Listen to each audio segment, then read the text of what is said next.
Yo halo semuanya, balik lagi sama aku Koinim. Di sini kita akan ceritakan seluruh cerita anime yang menceritakan tentang seorang tiga sahabat yang dapat mengetahui masa depan melalui sebuah handphone. Tetapi jika ada kesalahan dalam hal ceritakannya, mohon dimaafkan. Sebelum memulai ceritanya, ada baiknya juga kalian tekan tombol like dan subscribe dan juga nyalakan notifikasinya. Tanpa lama-lama, langsung aja kita mulai ceritanya. Sebelum kita memulai ceritanya, diharapkan apa yang dijelaskan jangan di skip. Karena cerita anime ini memiliki berbagai teka-teki yang akan dijelaskan di alur ini. Lanjut, kita mulai dari tokoh utamanya yang merupakan seorang pemuda yang tinggal di sebuah distrik yang bernama 24 yang berlokasi di kota Tokyo yang bernama Sota. Yang bisa dibilang So merupakan anak dari pemilik toko roti yang sangat kuat fisiknya serta memiliki keinginan untuk jadi pahlawan. Walaupun keinginannya sekarang sudah mulai berhenti dia impikan karena akibat kegagalannya yang tak bisa menyelamatkan sahabat wanitanya yang bernama Asumi yang sayangnya malah tewas dalam sebuah tragedi kebakaran yang menurut penyelidikan sementara disebabkan oleh seseorang yang tidak bertanggung jawab. Selain itu, Su juga tak sekolah lagi sebab dia sudah berhasil menyelesaikan semua sekolahnya. Lalu gas pada suatu pagi yang dimana Su pada pagi ini mengikuti acara peringatan kematian Asumi dan para korban dalam tragedi kebakaran. Selain itu, dua sahabat baik Su yang bernama Ran dan Koki yang dimana ketiga sahabat ini juga memiliki gelar RGB yang diambil dari warna rambut mereka, yaitu red, green, dan blue, juga turut hadir dalam acara peringatan acara ini, setidaknya sampai acara selesai. Singkat saja, saat siang harinya Su dan dua sahabat di siang ini memilih makan di tempat sahabat wanita mereka yang bernama Mari. Waktu mereka makan, mereka mendadak dapat panggilan telepon dari seseorang yang gak usah dipikir pakai logika adalah Asumi. Dirasa ada yang tak wajar, mereka bertiga tanpa memberitahu satu sama lain langsung mengangkat panggilan Asumi. Saat mereka mengangkatnya, tiba-tiba mereka mendadak dapat gambaran masa depan yang diberitahu oleh Asumi mengenai sebuah kereta cepat berwarna ultramarin yang berisi banyak penumpang yang harus mereka celakai dengan mengganti jalur kereta agar tidak melindas seekor anjing serta seorang wanita yang sangat mirip dengan Mari. Lanjut cerita, setelah mereka selesai menyaksikan gambaran ngeri tersebut, mereka pun langsung kebingungan satu sama lain. Selain itu, tanpa mereka sadari, tetapi kita sadari, yaitu perubahan pada mata mereka yang sebelumnya seperti anime mendadak berubah menjadi mata yang biasanya berbau sang overpower. Lalu setelah cukup lama mereka kebingungan, mereka pun memilih melanjutkan keseharian mereka aman dengan damai. Namun meski begitu, Su dan dua sahabatnya kelihatannya tetap waspada dengan semua kemungkinan yang bakal terjadi nih. Hal ini bisa dilihat dengan kelakuan Koki yang tanpa diketahui yang lain menyembunyikan sebuah chip pelacak di anjing Mari guna memantau Mari. Lalu sore harinya, di saat Su dan tiga sahabatnya lagi menumpang di mobil guru laki-laki bekas sekolah mereka yang bernama Shirakaba, perasaan mereka pun sekarang makin tidak enak bahwa ada kereta baru berwarna ultramarin yang bernama Kizuna yang mulai beroperasi pada hari ini. Dan karena perasaan mereka sudah semakin tidak enak, Koki dengan dibantu Ran pun langsung bergerak melacak keberadaan Mari yang sialnya malah berada di sebuah stasiun kereta. Sementara dengan Su langsung menelpon Mari yang tadi sangka malah berujung Su dan sahabatnya tambah khawatir karena dalam telepon Mari seperti lagi mengalami masalah. Dan karena merasa ada yang tak beres, Su dan dua sahabatnya memilih bekerja sama untuk mengantisipasi kejadian masa depan yang mereka lihat tersebut. Saat mereka melaksanakannya, ketiga sahabat ini pun merasa ada yang sedikit aneh dengan tubuh mereka yang mendadak terasa lebih ringan dari biasanya. Khususnya Su yang benar-benar lebih terlihat lebih kuat dari biasanya, yang tak menutup kemungkinan merupakan efek dari mata sang overpower yang tadi yang mendadak mereka miliki setelah mereka menghubungi Asumi.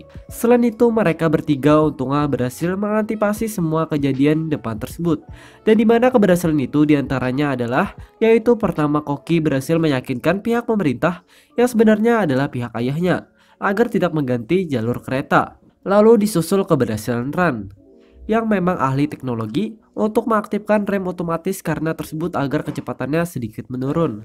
Dan terakhir disusul dengan keberhasilan Su yang untungnya bisa berlari lebih cepat dari kereta yang sebenarnya sudah direm otomatis, tetapi sayangnya masih melaju dengan sangat cepat guna menyelamatkan Mari dan Dogi bebannya yang memang lagi terjebak di jalur kereta. Ringkas saja, berkat semua keberhasilan tadi, Mari dan Doginya tentunya berhasil diselamatkan. Selain itu, kereta tersebut untungnya juga berhasil dihentikan lajunya oleh Su yang bisa menghentikan kereta hanya dengan kaki. Plus mata mereka yang anehnya juga kembali normal, karena perubahan mata mereka nampaknya hanya bersifat sementara. Lalu selain hal tadi, Su juga minta sama Mari agar merasakan semua kejadian ini. Lanjut cerita, setelah ketiga sahabat ini menyelesaikan aksi mereka tadi, mereka pun memilih mengunjungi makam Asumi sambil berbicara satu sama lain, yang malah berujung pertengkaran Su dan Koki. Dikarenakan Su bersikeras kalau Asumi masih hidup, sementara Koki sudah yakin kalau adiknya sudah tiada. Dan buntut pertengkaran ini hanya berujung membuat Su memang harus menerima kenyataan bahwa Asumi memang sudah tiada. Karena baik Koki ataupun Ran tak yakin kalau Asumi masih hidup, dikarenakan mereka berasumsi bahwa panggilan telepon Asumi tadi bisa saja hanya Asumi palsu. Kemudian ringkas saja, hari-hari damai Su dan para sahabatnya pun terus berganti, sampai suatu acara festival yang digelar di daerah mereka. Kedamaian ketiga sahabat ini pun akhirnya terus kembali nih, yang dimana mereka mendapatkan panggilan dari Asumi, yang kali ini memperingatkan mereka mengenai tragedi angin topan yang sebentar lagi akan melanda tempat ini. Selain itu, tragedi ini ngerinya juga pasti akan menelan korban, karena apapun yang mereka lakukan, korban tetap akan berjatuhan.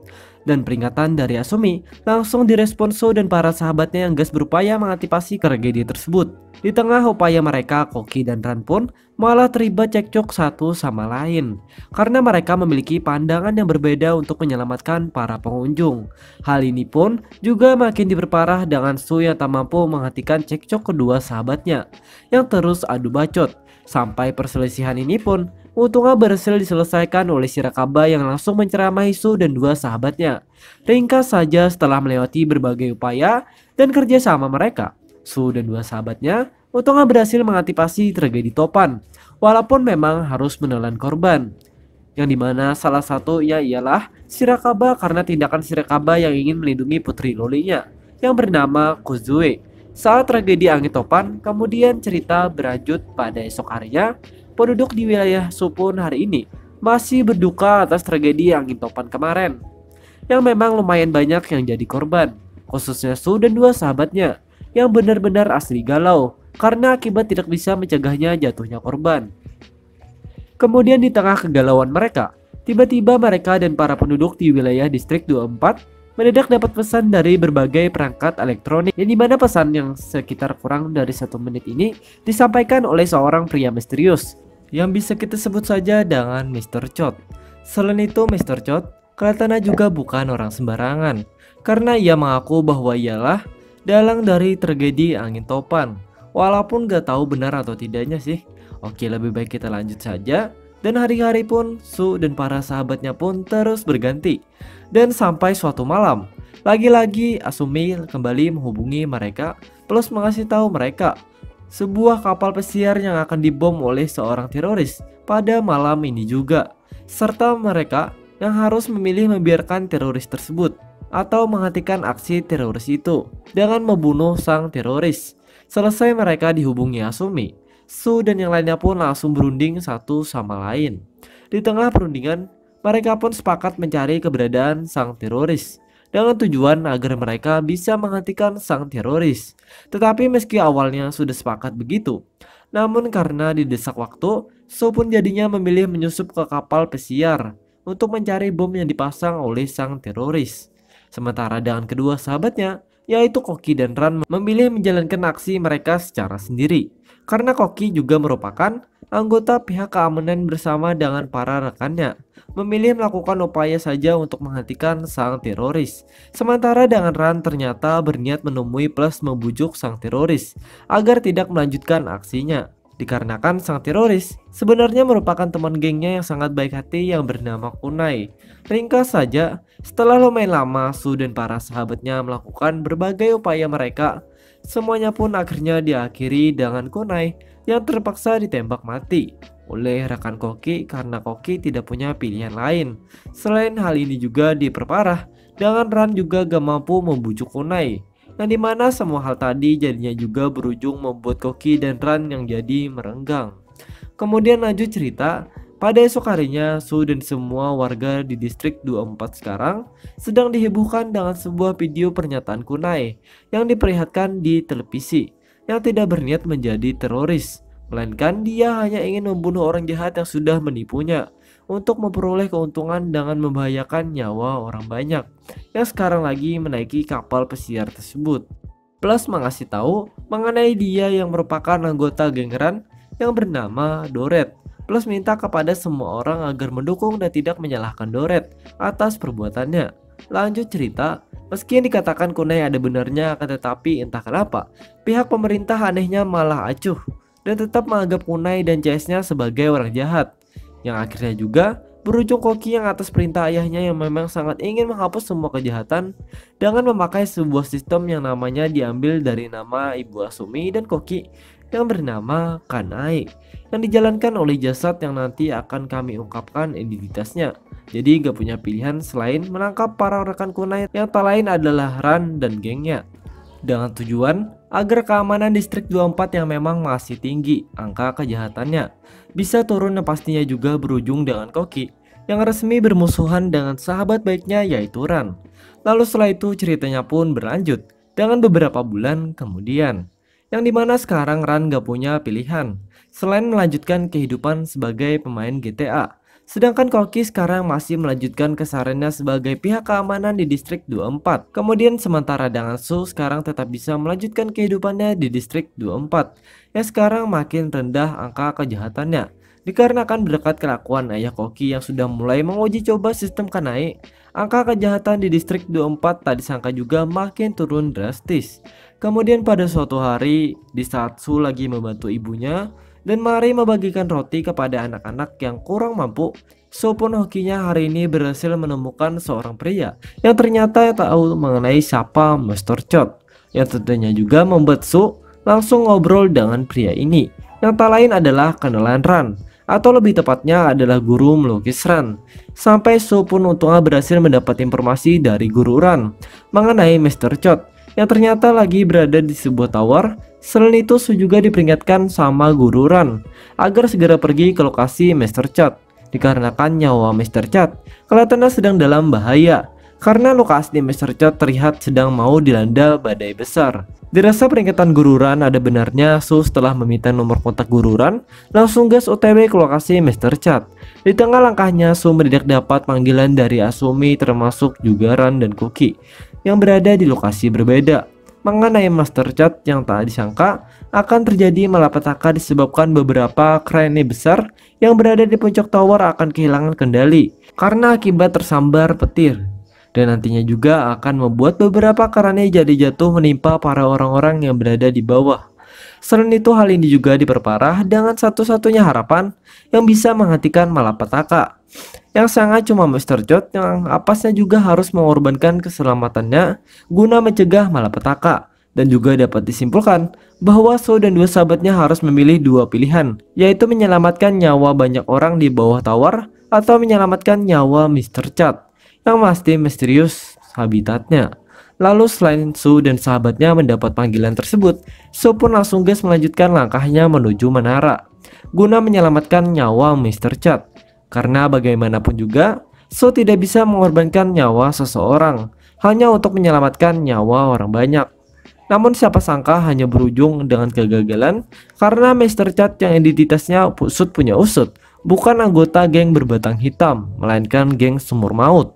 Karena Mr. Chot sebenarnya merupakan Tanto Ajib, kenalan baik Su dan para sahabatnya yang bernama Suragawa, yang sayangnya memang harus menjadi tumbal dalam malapetaka ini, sebab Su ujung-ujungnya juga tidak sempat menjaga Suragawa agar jadi tumbal. Selain itu Su ironisnya juga harus berjuang sendirian karena kedua sahabatnya yaitu Ran dan Koki tidak bisa membantu banyak, Selain itu, karena mereka sudah bermusuhan, baik Ran ataupun Koki faktanya lebih memilih memprioritaskan keselamatan banyak orang daripada cuma satu orang, yaitu Suragawa. Plus Ran juga lagi disibukkan dengan ia yang harus menyelesaikan tugas dari gurunya yang tadi sangka sangat benci dengan sistem Kanae agar Ran membantu ia menghack data menara. Namun meski begitu, nyawa Suragawa ajaibnya masih bisa ditolong walaupun dalam keadaan kritis karena Hokinya sukses menyelamatkan nyawa Suragawa dengan secepatnya membawa Suragawa ke rumah sakit. Kemudian beberapa hari pun berganti dan sekarang kedamaian di distrik 24 kembali terguncang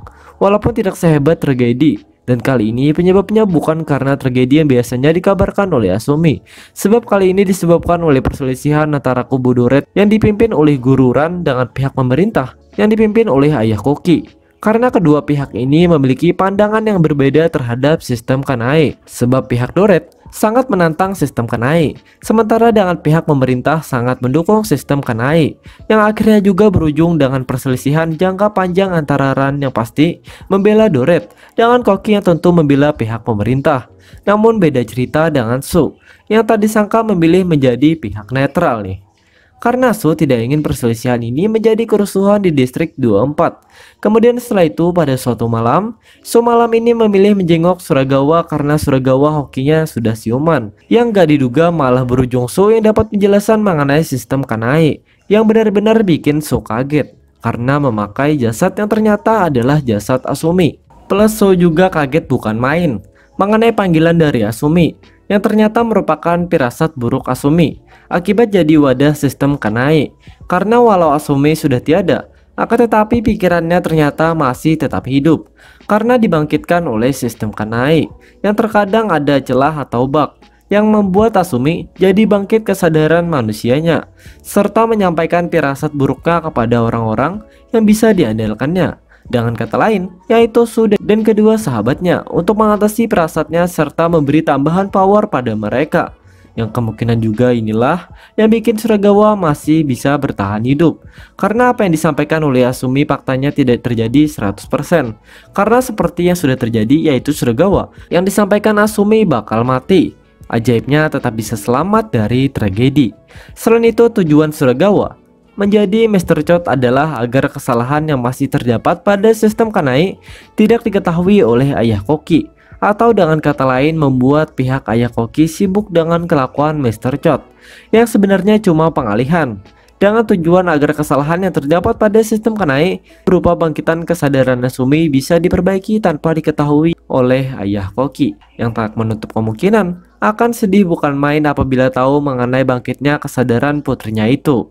Ringkas saja saat Su dan Suragawa masih ngobrol, tiba-tiba rekan Koki plus sahabat baik Suragawa yang bernama Chikushi dan rekannya mendadak datang ke kamar ini, serta langsung menangkap Su yang mendadak dituduh mereka terlibat dalam teroris. Dirasa ia tidak bersalah, Su pun memilih ikut saja dengan Chikushi dan CS-nya, yang juga berujung dengan Su yang diinterogasi oleh Chikushi, plus dapat informasi dari Chikushi mengenai pelaku asli dari tragedi kebakaran yang merenggut nyawa Asumi, dan ternyata pelakunya bukanlah orang, melainkan para master rat-rat yang menggigit kabel-kabel bangunan yang memicu konsleting hingga berujung dengan kebakaran, sampai bikin Su langsung kaget karena Su sebenarnya sudah notice mengenai suara banyak master rat-rat yang berada di dalam bangunan sebelum tragedi kebakaran, namun sayangnya tidak dicek oleh dia. Lalu selain dikasih informasi tadi, Su diberikan database yang disuruh Chikushi untuk segera diserahkan kepada Ran atau Koki, yang tergantung pada pilihan Su sendiri, dan dimana ada konsekuensi di setiap pilihan yang dia ambil. Yang dimana konsekuensinya adalah apabila Su memilih menyerahkan database kepada Ran, maka kesadaran Asumi akan bangkit sepenuhnya. Plus juga akan mematikan sistem Kanae yang sekarang masih beroperasi. Sementara jika Su memberikan database kepada Koki, maka sistem Kanae akan sempurna di tempat Chikushi. Su pun masih saja terus kebingungan. Namun meski awalnya Su terus kebingungan, akan tetapi berkat nasihat yang diberikan oleh Mari yang memang selalu mendukungnya, Su pun memilih menulis mengirim surat kepada Ran dan Koki dengan tujuan agar mereka bisa menemuinya di sebuah taman. Ringkas saja, Ketiga sahabat ini pun saling bertemu di taman tersebut.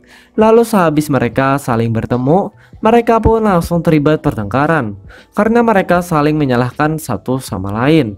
Selain itu, hal ini juga diperparah dengan Su yang masih belum bisa menentukan pilihannya. Namun meski ketiga sahabat ini terlibat pertengkaran, akan tetapi berkat kesamaan hati nurani mereka yang kasihan dengan Asumi, mereka pun akhirnya sepakat untuk membangkitkan kesadaran Asumi. Walau mereka tahu hal ini akan mematikan sistem Kanai yang lagi beroperasi, serta berencana memakai sistem alat yang diciptakan oleh Ran, serta bantuan akses yang dimiliki oleh Koki guna menemui Asumi di tempat inti sistem Kanai. Sehabis mereka siap, tiba-tiba Asumi mendadak dihubungi mereka serta mengasih tahu mereka agar melanjutkan apa yang diminta oleh Chikoshi, dan hal ini pun langsung direspon oleh Su dan sahabatnya yang memang memilih melanjutkan rencana mereka yang ingin ketemu sama Asumi, yang rencana mereka untungnya didukung oleh rekan Ran yang bersedia membantu mereka. Selain itu, dalam mendukung rencana mereka, Su juga dapat sebuah alat canggih dari Ran guna memuluskan rencana, yang dimana berkat semua dukungan yang mereka miliki, mereka pun jadinya juga langsung OTW ke sistem Kanai. Di tengah perjalanan, mereka pun mendapat banyak hambatan. Namun meski mendapat banyak hambatan, akan tetapi berkat kekompakan mereka serta skill Su yang memang benar luar biasa, mereka akhirnya tiba di tempat tujuan. Plus hokinya juga berujung dengan mereka yang akhirnya juga ketemu sama Asumi, plus berbicara sama Asumi, yang tanpa disangka percakapan ini juga dapat disaksikan oleh semua smartphone yang punya akses sistem Kanai yang dimiliki hampir mayoritas penduduk distrik 24. Di tengah pembicaraan, ketiga sahabat ini berhasil memenangkan Asumi yang masih dihantui firasat buruk.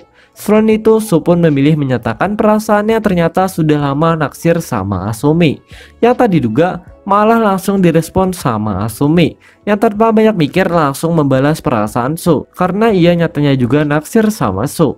Lalu respon Asumi pun juga langsung dibalas oleh Koki yang sangat menyayangi Asumi, serta Ran yang juga sangat menyayangi Asumi sebagai sahabat karibnya, plus para penduduk distrik 24 yang juga menyatakan rasa sayang mereka terhadap Asumi. Ringkas cerita, setelah lumayan lama adegan berbau drama ini berlangsung, percakapan ini pun ditutup dengan Asumi yang akhirnya menyatakan rasa sayang ia kepada semua orang, serta menghilang secara perlahan karena akibat sistem Kanai yang sekarang sudah mulai berhenti beroperasi. Lanjut, waktu pun terus berganti, dan sekarang baik Koki, Ran, dan yang lainnya pun sudah kembali melanjutkan kehidupan mereka dengan damai. Karena Ran kelihatannya sekarang juga sudah berhenti menjadi kriminal GTA, karena baik Ran ataupun gengnya kelihatannya sekarang sudah berhenti dianggap kriminal oleh pihak pemerintah. Selain itu, Koki dan ayah Koki sekarang juga sudah berhenti mendukung sistem Kanai, karena tanpa sistem Kanai pun kedamaian distrik 24 faktanya masih bisa tercapai. Meski begitu, untuk alternatif sistem Kanai, pihak pemerintah yang dibantu oleh Surgawa faktanya tetap berusaha membuat sistem yang aman bagi semua orang. Kemudian bagaimana dengan Su? Ternyata malah menjadi seorang pemilik roti kecil yang dibangun dengan kerja kerasnya sendiri, sambil tetap berusaha melanjutkan cita-cita kepahlawanannya. Karena Su sekarang memiliki pemikiran untuk selalu memandang ke depan tanpa terbebani oleh masa lalu yang kelam. Sebab sebagaimanapun juga kita tetap sebagai manusia pasti harus melanjutkan kehidupannya agar masa depan kita tidak gelap gulita. Selain itu, karena semua hal tadi, maka semuanya juga berakhir dengan ending yang bahagia dan ceritanya pun selesai.